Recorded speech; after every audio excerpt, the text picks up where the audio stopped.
Anga wale nyuma wale be kalase aw ma Mali kono ani Mali ko kan aw minnu be ni mayina kɛmɛ ka ɲɛmada ka ɲɛsin jabaranu ma walasa faamuya bɛ se sɔrɔ aw fɛ Sheri Fila TV bamanankan kunnafoni na min bɛna walawalali kɛ aw ye Mali kunkan ani diɲɛ fan wɛrɛw kunkan b'a fɔ n ko ni a kuma sele bakuruba kunnafoniw filɛ.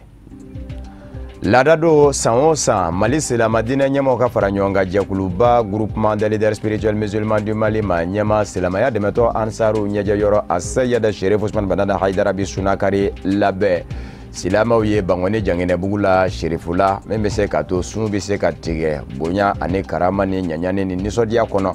o laada latilenna ka bɛn ni Alamusa tɛmɛnen ye Mali faaba diinɛ ɲɛmaa caman kun bɛ a kɛnɛ kan iftaru kɔni. Jɔfuranjɛ kɛrɛnkɛrɛnnen min ɲɛsinnen don nɔnɔko mɔ an ka jamana kɔnɔ o baaraw kunjɛra kucalakaw fɛ yen.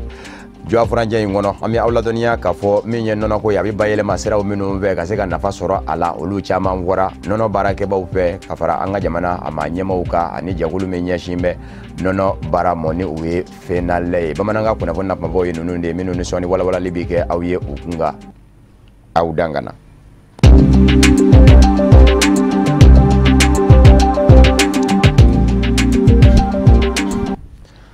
Mali silama diinɛ ɲɛmaaw ka fara ɲɔgɔn kan jɛkuluba groupement des leaders spirituels musulmans du Mali ma ɲɛma silamaya dɛmɛtɔ Ansaru ɲɛjɔyɔrɔ a Seyida Sherif Usman Madani Haidara laada do san o san a bɛ silamaw wele Bangoni Janginɛbugu la Sherifula u bɛ jɛ ka sunakari kɛ ɲɔgɔn fɛ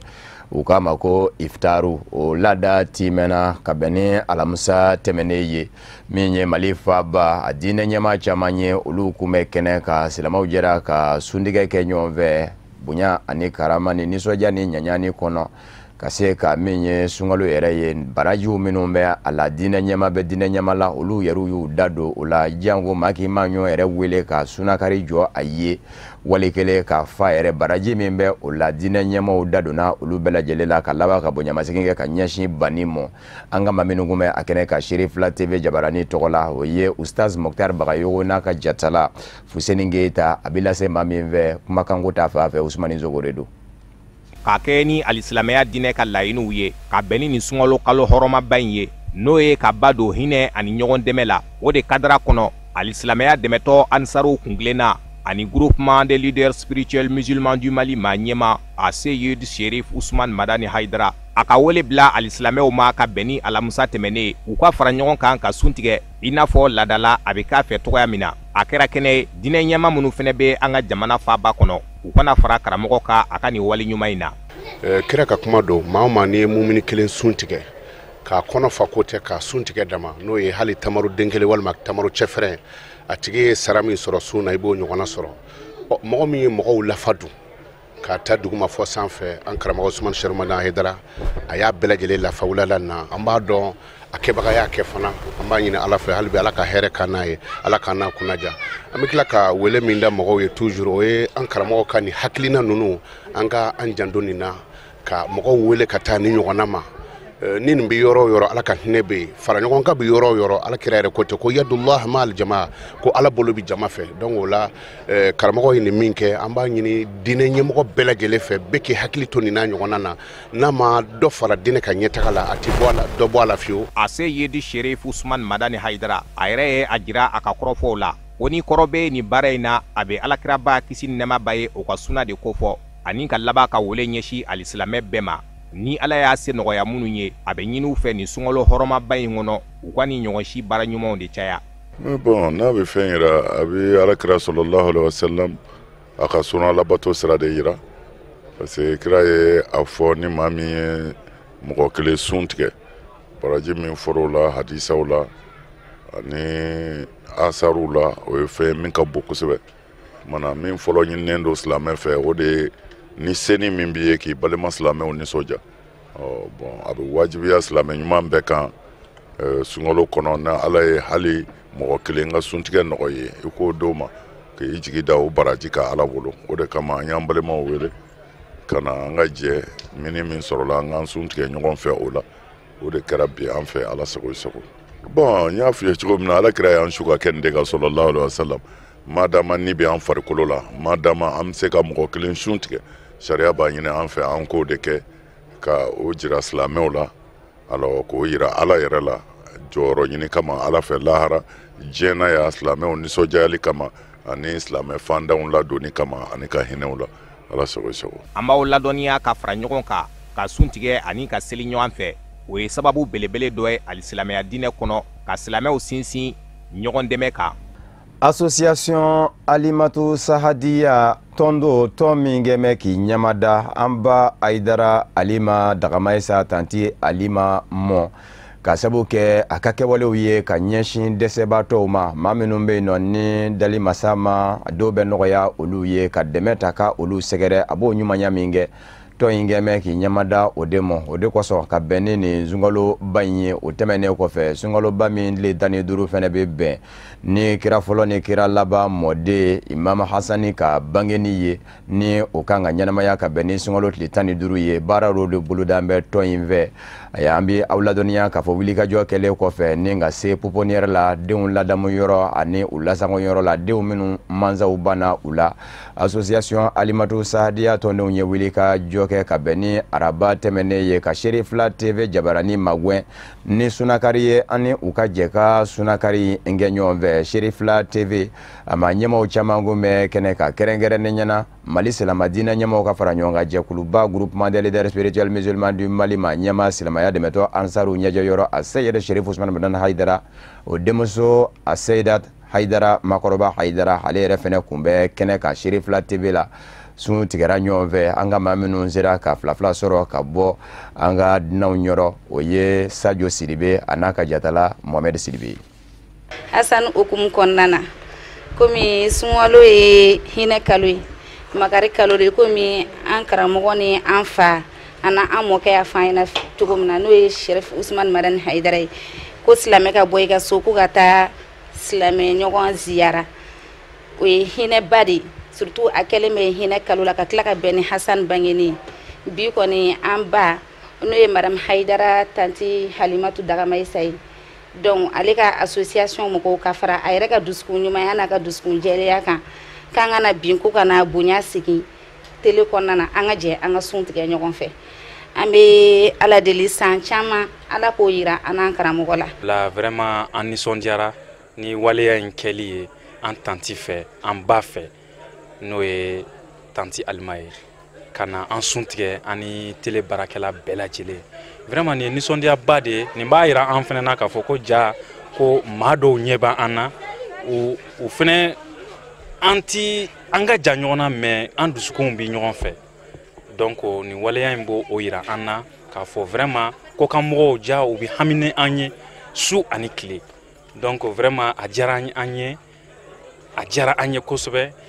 télé tɔgɔ la baarakɛla bɛɛ lajɛlen tɔgɔ la vraiment an bɛ a fɔ an tanti ye ko ani ce ani jama minnu fɛnɛ nana ka na ni dumuni ye k'u ka baara bɛɛ lajɛlen bila ka na an bɛrɛbɛrɛ ka kumakan dumanw fɔ an ye ka an diya don an yɛrɛ la vraiment o ye fɛnba de ye min bi courage di an fɛnɛ ma ka a fɔ an bɛ baara mun na an cɛsiri sabula cɛsiri ye cɛsirikɛlaw de ta ye diɲɛ ye donc vraiment an bɛ u fo k'a fɔ ko u ni balimaya san caman bɛ ala taala bolo ani u ka jɛ ka ni waleya ɲɔgɔnna kɛ sɔli ala rasul. An nana ka na téléso mɔgɔw ka suntigɛ d'u ma association Alimatu Sahadiya an nana ka na téléso mɔgɔw sun tigɛ Hasani ka bangeni hukumu kɔnɔna na o nisɔndiya de bɛ ne na komi Alimatu Sahadiya ye association de an ye min sigi Bamako yan nɔ dɔ bɛ Abidjan dɔ bɛ Ɲanfunke Espagne bɛ yen Angleterre fana mɔgɔw bɛ yen nɔ Marikala bɛ yen Kayi bɛ yen n bɛ foli d'u bɛɛ ma k'a f'u ɲɛna an bɛ baara min na u k'a ye k'a fɔ nin y'an ka laɲini dɔ ye ka se ka adamadenw nisɔndiya ka bɔ ka fɛn di mɔgɔ ma minnu n'a ka kan minnu a bɛ bɛn mɔgɔ minnu ma o ladilikan de bɛ ne bolo k'a yira k'a fɔ an bɛ baara min na hali bi n bɛ dugawu fana kɛ association ye ala ka taa ɲɛ ala ka barika don a la an b'a fɛ ka kɛ fɛn o fɛn ala ka tɛmɛ o kan tanti Alima yɛrɛ ala k'a mɛn an kɔrɔ ala k'a ɲɛ mɛn a la ala k'an ka ladigebaga ɲuman ye ala ka karamɔgɔ mɛn an ye k'an yɛrɛ kɛ kɔmɔgɔ ɲuman ye. Effectivement an bɔra ka suntigɛ kɛ sisan télé kɔnɔna na an tanti Alima sababu la donc ale de y'a ŋaniya ka na ni dumuni ye ka se ka télé baarakɛlaw suntigɛ suntigɛ min don a kɛra barikaba de parce que mɔgɔ 60 ni kɔ an bɛɛ sera ka dumuni kɛ k'an kɔnɔ fa a kɛra sababu ye fɛnɛ effectivement kɔrɔlen an gɛrɛlen bɛ ɲɔgɔn na nka ko fɛnɛ tɔ sinsin tuguni parce que suntigɛ surunyana nka i t'a dɔn k'a fɔ ko mɔgɔw sunnen don tellement que bɛɛ nisɔndiyalen don donc an bɛ association nin fo ka waliɲuman dɔn k'u ka marraine ba n'o ye an tanti ye k'a fɔ ka waliɲuman dɔn ka ɲini ala fɛ san nataw fana na an ka se ka ɲɔgɔnna kɛ an y'a ye k'a fɔ association nin a bɛ jamana caman kɔnɔ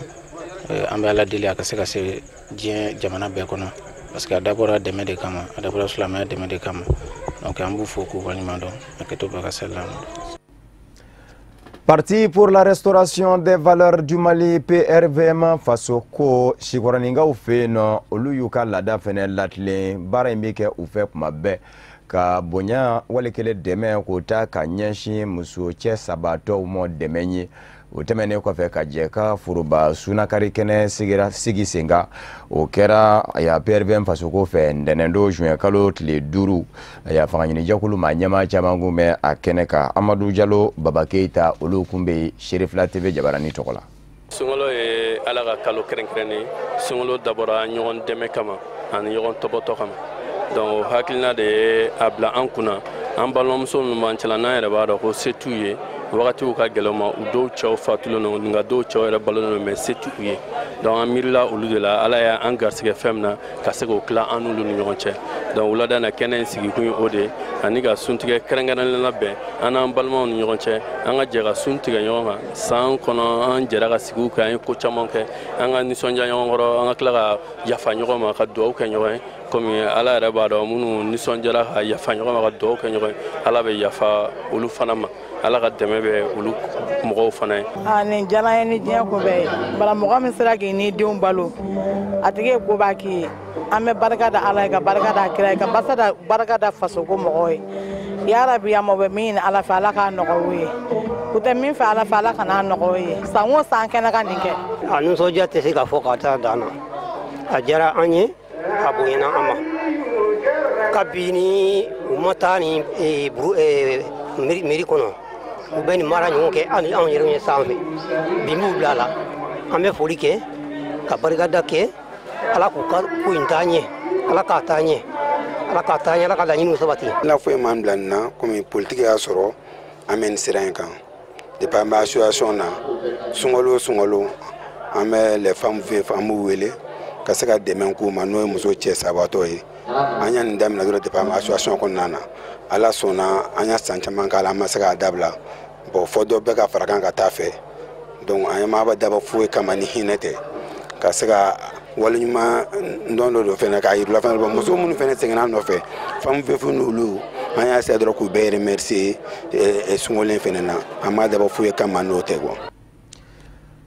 Hiji ye silamaya jɛsen 5nan baara ye min wajibiya bɛ dali masa fɛ silama kan dali masa ma na nɔgɔya silama min ye o de kosɔn agence de voyage min bɛ wele ko layidu voyage ɲinan hiji kadira kɔnɔ ɲɛbila baaraw minnu bɛ kɛ ni o ye imura ye u ka taamaden kun wɔlɔw ka taamani o baaraw n'u donna layidu voyage ye ani a cakɛɲɔgɔnw fɛ ka bɛn ni juma juin kalo tile 9 de ye an ka bankuru jigin kɛnɛ kan min jɔ dalen don Mali yɛrɛmahɔrɔnya tutigɛba jamana ɲɛmaa fɔlɔ Modibo Keita la an ka maa minnu kun bɛ imura taama in a jujɔ kɛnɛ kan layidu voyage ka kɛnɛ o ye Abdulkarim Sako ani Sadio Sidibe ka taa se Mohamed Sidibe ma. Hiji ye silamɛya jɔnsen 5nan ye wa wajibi don silamɛ kelen-kelenna bɛɛ lajɛlen kan n'ala y'a musaka nɔgɔya mɔgɔ min ani k'a farikolo kɛnɛya d'i ma o hukumu kɔnɔna de la agence de voyage min n'a bɛ wele ko lahiru voyage olu ye umra boloda umra min n'a taamadenw fɔlɔw bɔra Bamako ka bɛn bi jumaden sɔgɔmada ma juin kalo tile 9. Alhamdulilayi an ye umra organiser ɲina an ka départ ye sɔgɔmada in na ye tubabu kalo tile 9 ye mois de juin inshallah an bɛ ka taa umra la an ma ɲini an ka hidenw bɛɛ lajɛlen fɛ u ka laban sabati yan'an ka na o de kunnafoniya kun b'an fɛ ka o f'u ɲɛna an bɛ tila ka ɲini Mali autorisation fɛ u ka dɛmɛ k'an ye pour le moment hiji bɛ se ka nɔgɔya an bolo cogoya min na sa gɛlɛya dɔw b'an bolo papier ko ni fɛnw na u ka se ka nɔgɔya kɛ walasa hiji ko bɛ se ka sabati an bolo cogoya min na quoi o de ye kunnafoniya di kun do quoi. Agence Kani Jalo don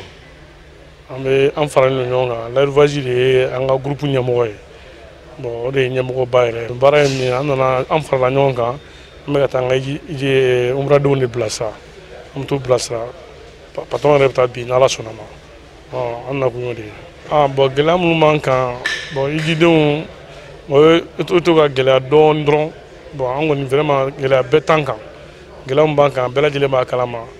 an ka jidenw vraiment an bɛ fɛ u ka mɔgɔw k'u mugu jɔ a la quoi an bɛɛ k'i mugu jɔ kɛ jidenw na pour que ala k'an bɛɛ ɲuman ta k'an bɛɛ ɲuman sigi sallallahu alaihi wasallam. Taamaden minnu wulen filɛ nin ye u nisɔndiyalen don sabu u bɛna t'u ɲɛ da ala ka so barikama in kan ani ka taa bɔ ala ka kira belebele in ye kisi ni nɛɛma b'a ma. N bɛ taa dugawu kɛ silamɛ bɛɛ lajɛlen ka dugawu kɛ maliyɛnw ye o jɔrɔ bɛ n na nɔgɔyara n bolo fɔlɔ n taalen basi ma y'a la n taara gouvernement fɛ n ma basi foyi y'a la n b'a ɲini ala fɛ fana fɛn fɛn y'a kɔnɔ ala ka nɔgɔya fana ye. An b'aw ladɔnniya k'a fɔ ko mɔgɔ 38 olu de kan ka taa nin umra na agence de voyage fɛ n'o ye lahiru voyage ye nka ni kun fɔlɔ bɛnnen don maa 16 ma olu kan ka segin ka na faso kɔnɔ ka bɛn juin kalo tile 27 ma an bɛ dugawu don kɛ ala k'u ɲuman segin ani ka batokɛlaw bɛɛ lajɛlen minɛ. Amina yarabi juafuranjɛ kɛrɛnkɛrɛnnen minnu ɲɛsinnen don kɛrɛnkɛrɛnnen ɲɛna nɔnɔ ko ma nɔnɔ yɛrɛ bɛ se ka bayɛlɛma cogo min u k'a ma ko semaine nationale du lait local au Mali a bɛ labɛn san o san nɔnɔ baarabaw ka jɛkulu dɔ de fɛ min bɛ wele ko FENALER o y'a joro ɲɔgɔn kɔnɔ ye a n'a dɛmɛɲɔgɔnw u ye baara minnu don juafuranjɛ kelen kɔnɔ ayiwa ni a kɛra ka daminɛ Kulukoro mara la ni ka na se Sikaso mara ma an bɛ aw ladɔnniya k'a fɔ a kunjɛra Sikaso mara la Kucalakaw fɛ yen ka bɛn ni alamisa juin kalo tile 8 ye nɔnɔ baarabaw bɛɛ lajɛlen jɛra ka ɲɔgɔn sɔrɔ yen ni ka min ye nɔnɔko yɛrɛ fɛn minnu ni fɛn minnu bɛ a la nafa la a labaarali bɛ se ka sɔrɔ minnu lase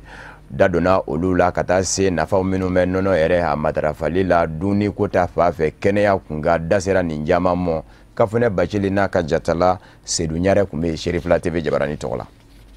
Dɔgɔkun min talen don kɛrɛnkɛrɛnnenya la walasa k'an yɛrɛ ka misinɔnɔw ko don ba la semaine nationale du lait local au Mali a tako sabanan kɛnɛ datuguni baaraw o sigira sen kan Kucala cercle de kɔnɔ. Dɔgɔkun min ni a bɛ sigi sen kan an yɛrɛw ka misinɔnɔ gɛrɛgɛrɛ kama FENALER ani a baarakɛɲɔgɔn n'a dɛmɛbaga jɛkulu fɛ a laɲini belebele o ye ka se ka nɔnɔla baarako don ba la ka hakili jɔ ka ɲɛsin a bamayɛlɛmaliw ma cogoya min na an yɛrɛw ka jamana kɔnɔdenw u bɛ se ka an yɛrɛw ka nɔnɔ kɛ u da la dumunifɛn ye. Bisigi a bɛ tali kɛ an ka dɔgɔkun ɲɛnajɛ la nɔnɔ dɔgɔkun ɲɛnajɛ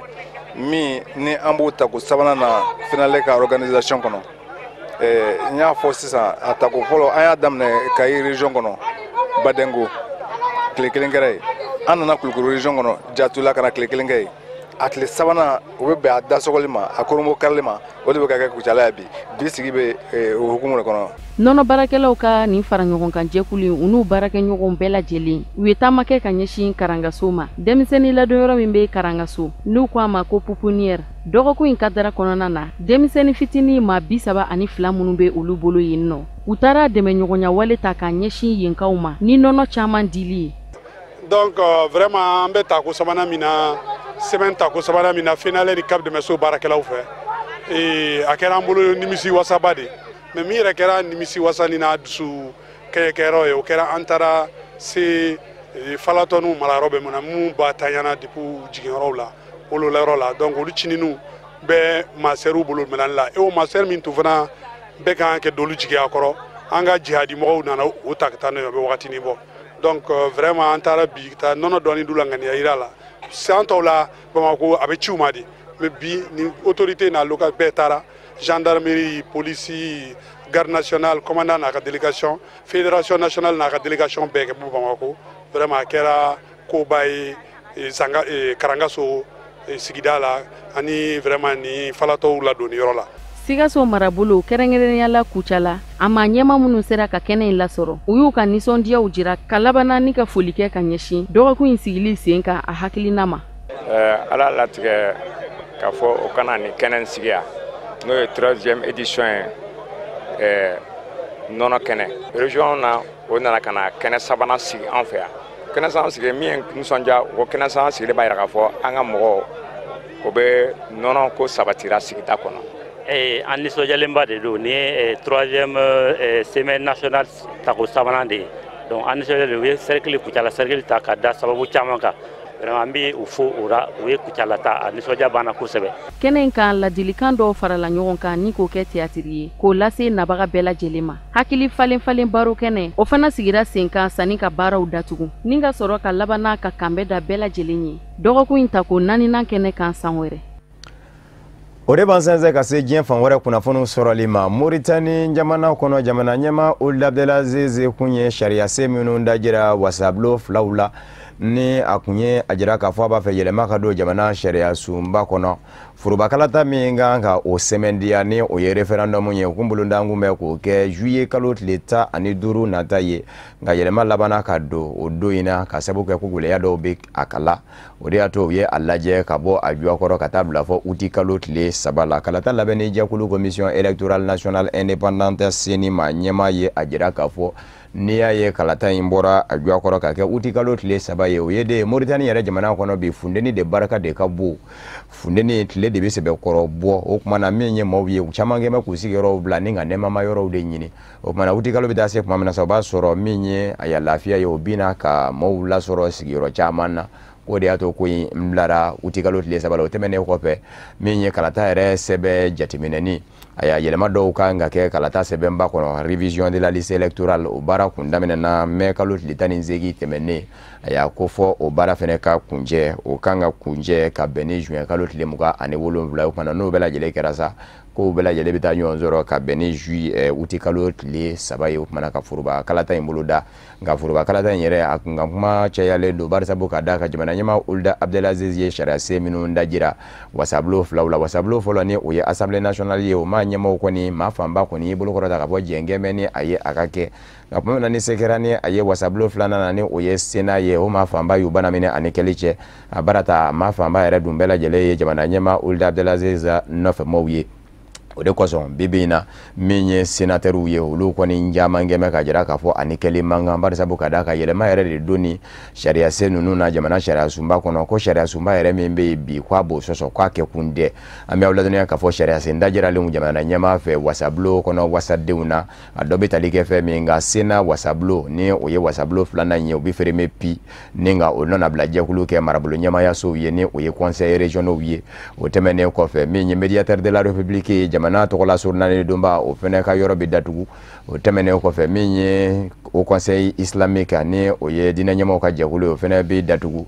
ministriw ka kiiri bɛ tigɛ kiiri tigɛ yɔrɔ min na ni o ye haute cour de justice ye o fɛnɛ bɛ datugu yɛlɛma min ni o kan ka kɛ fana drapeau la ni o ye Moritani drapeau ye o ye tiri bilenman la o bɛ kɛ drapeau la o bɛ kɛ fasodenw joli bɔnni maana ye fasoden minnu ni olu tora fasoden ɲumanya baaraw la joli fila tiri min bɛ kɛ drapeau la ni o bɛ kɛ ko kura ye drapeau kan o bɛ o de maana an bɛ aw ladɔnniya k'a fɔ Nigériyakaw fɛ yen nɔ Maidugurikaw fɛ yen kɛrɛnkɛrɛnnen ɲɛna Bamanjiw olu ka wulikajɔ Boko Haram kɛra sababu ye ka maa 14 bɔnɛ a nin na a kɛra araba ka dugu jɛ alamisa la Maiduguri dafɛlaw la Maiduguri yɛrɛ a bɛ Nigériya ka yanfan de fɛ ka digi a kɔrɔ yanfan ka kɔrɔfɔ in sɛmɛndiyara Maiduguri polosilakaw fɛ o tɛmɛnen kɔfɛ seerew minnu ni ko in kɛra olu ɲɛnama o caman ye a jira k'a fɔ Boko Haram Bamanji jɛkulu de nana cun Maiduguri a dafɛlaw ka kɛrɛnkɛrɛnni ɲɛna k'a min bɛ wele ko Ari Dawari kan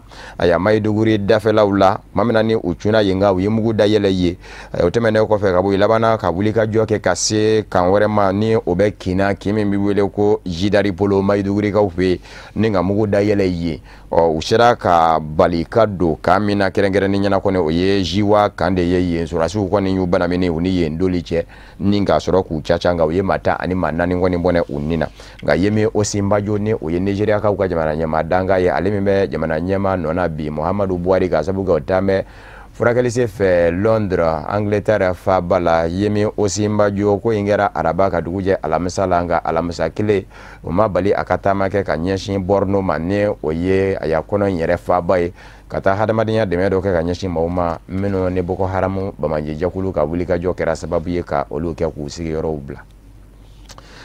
Qatar jamana halibi ani gwɛlɛya bɛ ɲɔgɔn na gwɛlɛya min ɲɛkun bɛ Saudiya jamana bolo ka sabu kɛ Donald Trump Ameriki jamana ɲɛmaa ka laɲini de do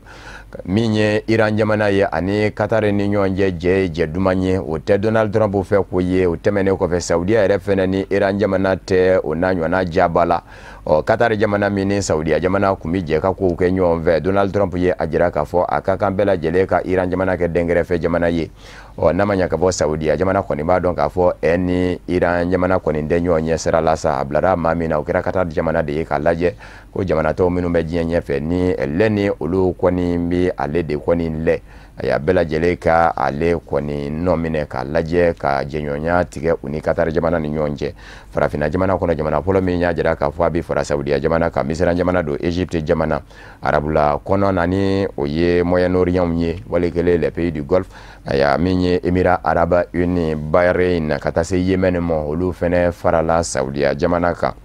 an bɛ aw ladɔnniya k'a fɔ Gabon jamana fɛnɛ ye a jira an yɛrɛw ka farafinna yan k'a fɔ ale fɛnɛ bɛ o kan kelen kan bi na Senegal jamana ale kɔni fɛnɛ kɛn bɛ ka jira ale kɔni tɛ cakɛɲɔgɔnya jɔ ani Qatar jamana ni ɲɔgɔn cɛ nka jamanaw minnu kɛn bɛ ka jɔ u n'a ni ɲɔgɔn cɛ k'a bɛ olu kɔkɔrɔma don ko in na o tɛ bala manna ka sabu kɛ Saudiya jamana ma bɛɛ lajɛlen b'a dɔn k'a fɔ Senegal jamana ni u ka jɛ ye jɛ duman ye bari sabu ka d'a kan Saudiya jamana kɛn bɛ ka kɛlɛbolo min bɔ ka siyaw kɛlɛ kɛrɛnkɛrɛnnen ɲɛna Yemenikaw fɛ yen siyaw minnu gɛn kun bɛ ka sebaya ta ni ka jamana ɲɛmaya sɔrɔ ni u nana u gɛn ka bɔ fanga na ka taabolo fanga wɛrɛ ta k'o cogo taabolo min ni Saudiya jamana bi yɛrɛ ye o la ni Saudiya jamana bɛ k'o fanga lapasa u kɛn bɛ ka kɛlɛbolo min bɔ ka o siya ninnu kɛlɛ ni u bɛ wele ko Hutiw